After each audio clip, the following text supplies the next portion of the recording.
Jadi kemarin salah satu klinikku itu kecurian, yaitu Athena Padang. Padahal belum buka sama sekali, jadi belum operasional. Baru mau operasional tanggal 1 Mei nanti. Dan aku akan direncanakan tanggal 30 April nanti akan ke Athena Padang untuk peresmian.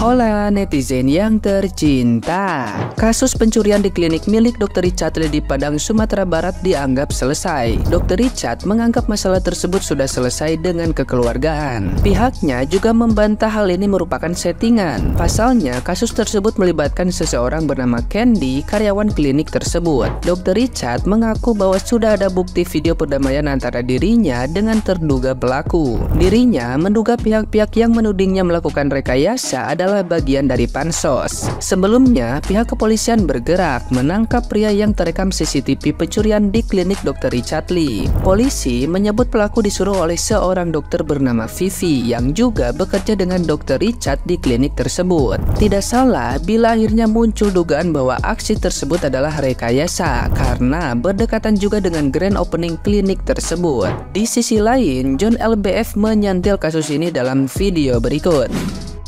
Lagi rame, ada oknum dokter klinik kecantikan diduga menyebarkan berita bohong atau hoax tentang dugaan tindak pidana pencurian di klinik yang bersangkutan di Kota Padang, Sumatera Barat.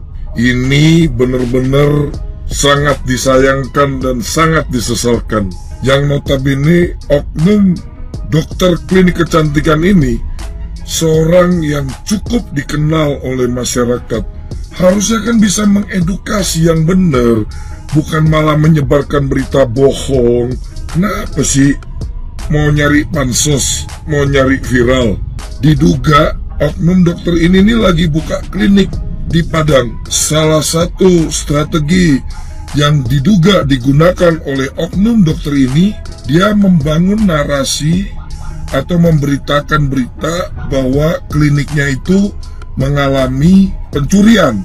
Harusnya Anda sebagai seorang public figure sekaligus dokter memberikan contoh yang baik. Kalau memang benar ada kejadian pidana di klinik yang baru Anda buka, harusnya Anda lapor polisi, bukan bikin sayembara berhadiah 10 juta. Miris itu namanya. Apa Anda diduga memang sengaja merendahkan institusi kepolisian Republik Indonesia? Ingat gak kasus kejadian yang dulu pernah viral juga nih, Pak Maci? Dulu ada kasus juga seperti ini. Saat itu kalau tidak salah Bu Ratna Sarumpayat ya, diduga memberikan pemberitahuan palsu ke masyarakat, tetapi akhirnya setelah ditelusuri ditemukan bahwa itu sebuah rekayasa. Dan sekarang pun ada undang-undang ITE di mana pasal 28 ayat 3 Undang-Undang 1 tahun 2024 perubahan kedua, di mana setiap orang yang dengan sengaja menyebarkan informasi elektronik atau dokumen elektronik yang diketahuinya memuat pemberitaan bohong yang berpotensi menimbulkan kerusuhan di masyarakat, itu ancamannya 6 tahun penjara maksimal dan juga denda 1 miliar rupiah, seperti itu. Tuh, dengar ya, ini penjelasan dari Pak Pengacara Maci Ahmad and Partners. Jadi saya minta ini dari Kepolisian Republik Indonesia, Pak Kapolri, Jenderal Polisi Listio Sigit Prabowo, Pak Kabareskrim Polri, Pak Wahyu Widada, tolong Pak, ini ditelusuri dengan betul ya Pak Wakapolda Sumbar. Tolong Pak, ini tolong diatensi betul-betul, supaya ini akan menjadi efek jerah untuk konten-konten kreator atau orang-orang yang berkecimpung di dunia media sosial ataupun masyarakat umum yang akan memberitakan atau membuat ide konten untuk promosi dan lain-lain. baiknya dan bijaknya mengikuti peraturan yang berlaku di negara ini. Ini mohon maaf ya, masyarakat Padang juga pasti tersinggung ya, karena klinik baru dibuka kok bisa ada dugaan langsung kemalingan atau pencurian seperti itu. Apa betul Padang tidak aman? Apa betul di Sumatera Barat itu kondisinya tidak aman sehingga klinik baru dibuka bisa ada pencurian seperti itu? Saya kira ini harus ditindak secara objektif dan transparan, dan masyarakat perlu mengetahui respon kelanjutan dari pihak berwenang yaitu Kepolisian Republik Indonesia terhadap oknum dokter klinik kecantikan ini.